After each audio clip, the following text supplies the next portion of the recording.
Music production is a lie. 97% of what you have been told about making professional tracks is designed to keep you stuck, so you keep buying plugins you do not need.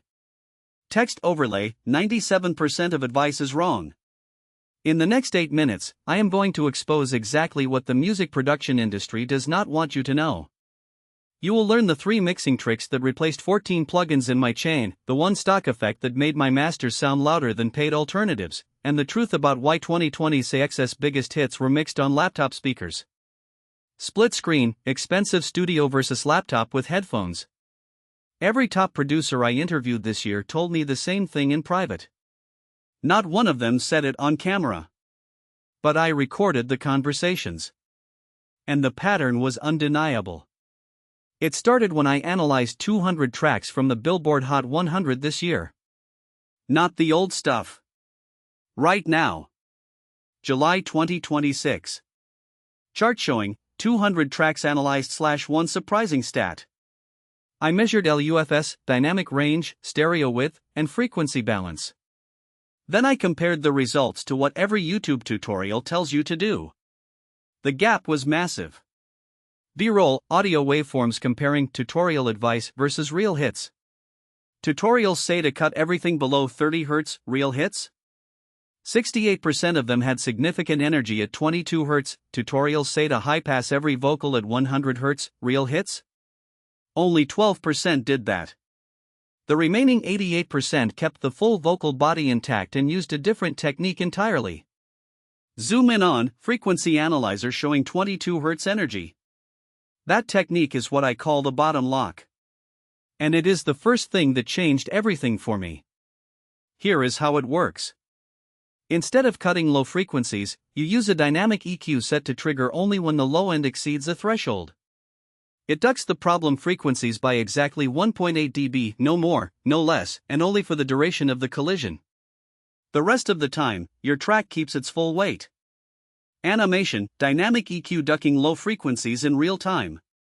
When I switched from high-pass filters to dynamic EQ for low-end control, my track density score, a measure of perceived fullness, jumped 34%.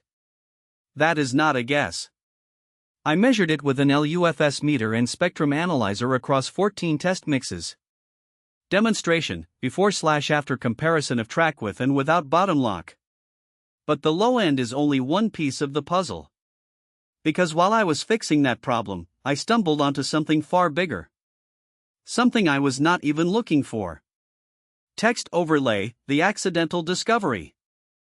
I was trying to match the vocal clarity of a reference track. You know the drill. Load up a pro track, flip between yours and theirs, feel depressed. But this time I noticed something strange in the mid-range. B-roll: producer comparing 2 tracks in a DAW. Every professional mix I analyzed had a small but deliberate dip at exactly 2.4 kHz. Not 2 kHz. Not 3 kHz. 2.4 kHz, and it was not a sharp cut. It was a wide bell curve, about 1.5 octaves wide, reduced by an average of 2.3 dB. This frequency is where human hearing is most sensitive. It is the frequency of a baby crying. Evolution tuned our ears to detect it above all else. And when you reduce it slightly, the entire mix opens up. Animation: human ear diagram highlighting the 2.4 kHz sensitivity zone. I tried it on a mix that had been fighting me for 3 days. 1 EQ move. 2.3 dB cut, wide bell, 2.4 kHz center. The vocal snapped into place. The harshness vanished. The master bus limiter stopped pumping.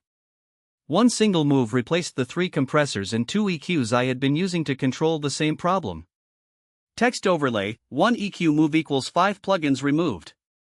Most people will never hear this advice because plugin companies cannot sell you a 2.3 dB cut at 2.4 kHz. There is no $199 version of that. It is free. And it works on every genre I have tested: hip-hop, EDM, pop, rock, even orchestral recordings. But here is the part nobody talks about. Split screen: plugin store prices versus S.